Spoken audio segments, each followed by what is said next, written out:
बीड जिल्ह्यातील केज तालुक्यात आज विराट मोर्चा काढण्यात आला। यामध्ये तरुण तडफदार 24 वर्षीय मयत विलास घुले याच्या या हत्याकांडामध्ये आरोपींना कडक शिक्षा व्हावी, यांच्यावर मकोका लागावा आणि बजरंग सोनवणे बीड जिल्ह्याचे खासदार बजरंग बाप्पा सोनवणे यांच्या मुलाचं नाव पुरवणी पत्रामध्ये घेण्यात आलं होतं। त्याला अटक का केली नाही, त्याला अटक करावं यासाठी विराट मोर्चा काढण्यात आला आणि आज हजारोच्या संख्येने आज एकत्रित झालेली संपूर्ण पब्लिक आणि मोर्चाला सपोर्ट म्हणून मोर्चामध्ये सामील झाले ते म्हणजे ॲडव्होकेट गुणरत्न सदावर्ते, त्यांची मिसेस आणि बटुळे बाबा, त्याचबरोबर बाळासाहेब सानप, अनेक कार्यकर्ते मंडळी आणि वरिष्ठ कार्यकर्ते मंडळी पदाधिकारी या मोर्चामध्ये सामील झाले। एकूणच या संपूर्ण मोर्चामध्ये विलास घुलेच्या शेजारी महादेव मुंडे यांचं देखील बॅनर लागलेलं पाहायला मिळालं। खासदार पुत्र बजरंग सोनवणे यांच्या मुलाला म्हणजे सौरभ सोनवणे याला अटक करण्यात यावी, त्याने गुन्हा केला नाही तर तो अटक का होत नाही, पुराव्यामध्ये तर पुरवणी पत्रामध्ये तर नाव दिलेलं आहे, त्याला अटक का करण्यात येत नाही, का चोरासारखं लपून पडतो, का मुख्यमंत्र्यांची भेट घेतो, का गृहमंत्र्यांची भेट घेतो। 5 वर्ष मी तुमच्या बोकांडी बसलेलो आहे, बोकांडी बसलेले नाही तर आम्ही बोकांडी बसून घेतलेला आहे। जर दम असेल तर पुढच्या वेळेस तू निवडून ये, दुपारून खाणारा दुपारून पिणारा, त्याला देखील माझं आव्हान आहे, तू निवडून दाखव, ह्याला चॅलेंज असेल, नसेल तर मी प्रत्येकाच्या घरून एक दिवस चाकरी करेल। आताच्या क्षणाची सर्वात मोठी जी बातमी समोर येते या आंदोलना मोर्चा दरम्यान घडलेल्या भयंकर घटनेबाबत। गुणरत्न सदावर्ते यांनी जेव्हा बीडमध्ये पाऊल टाकलं आणि मोर्चामध्ये सहभाग घेतला, त्यावेळेला पत्रकार बांधवांनी गुणरत्न सदावर्ते यांना जेव्हा प्रश्न विचारला तेव्हा खासदार पुत्र असा उल्लेख केला, तेव्हा गुणरत्न सदावर्ते चिडले आणि खासदार पुत्र काय म्हणताय, बजरंग सोनवणेचा मुलगा म्हणा। तेव्हा तिथून पुढे ज्या घडामोडी झाल्या त्या अत्यंत भयानक आहेत, विचार करायला भाग पडणारे आहेत। संपूर्ण तो व्हिडिओ देखील कैद झालेला आहे, तो व्हिडिओ देखील आपण अगोदर पाहून घ्या, नंतर आपल्याला संपूर्ण घटनाक्रम कळेल। आरोपी निष्पन्न झाला असेल तर त्याला अटक झाली पाहिजे। खासदार पुत्र का म्हणता, बजरंगच्या पोराचं नाव आहे असं म्हणा ना, असं म्हणा ना।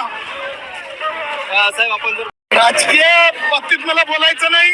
भगवान बाबा आणि भारतरत्न डॉक्टर बाबासाहेब आंबेडकरांचे शैक्षणिक विचार हे सुदृढ आहेत आणि त्या विचारांनी या भटक्या विमुक्ताच्या लेकराला न्याय देण्यासाठी आमचे पाय इकडं चालवलेले आहेत। समाजाची इच्छा असेल, कुटुंबाची इच्छा असेल, बाबा मागं पाहणार नाही आणि माझा समाज मागं पाहणार नाही। बाबा तुझा मुलगा नाहीये, मग नाही तर तू गृहमंत्र्याची ना मुख्यमंत्र्याची भेट घेतो का? तसा याचा चोर आहे म्हणूनच पळतो ना, दिल्लीला पळतो, गल्लीला पळतो, मुंबईला पळतो। तुझा मुलगा त्याच्यात नाही, मग तू त्या कुटुंबाकडे 4 दिवस गेला का नाही, 4 वाऱ्या भेटला का नाही? त्याचा प्रेत पडलं 3 दिवस तर तिथे भेटायला उशिरा बसला का नाही? अरे बोकांडी बसला नाही 100% खरं आहे त्याचं, त्या कारण आपणच बोकांडी घेतला। माग दादा म्हणले होते, अजित दादा एकदा भाऊला की बाबा मी नवे म्हणत होतो, कारण हे पूर्ण शहरी नागाचं पिल्लू आहे म्हणत होते। दादा म्हणायचे यो चंदन चोर जी आहे ना, तर ह्यो चोरी करायच्याच मापातला आहे, कंटिन्यू चोरी करतो पण लय खोटं बोलतो। हे दहशत निर्माण झालेली आणि ह्या दहशतीवर काय झालं, त्याला झाकीण्यात चाललेलं आहे आणि हे प्रशासनाचे पण ध्यानात आहे ना की बाबा आता जो चोर असतो तो काय करत असतो, उसाच्या काठाने ज्वारीच्या काठाने लपत असतो, तसा हे चोर लपतोय ना।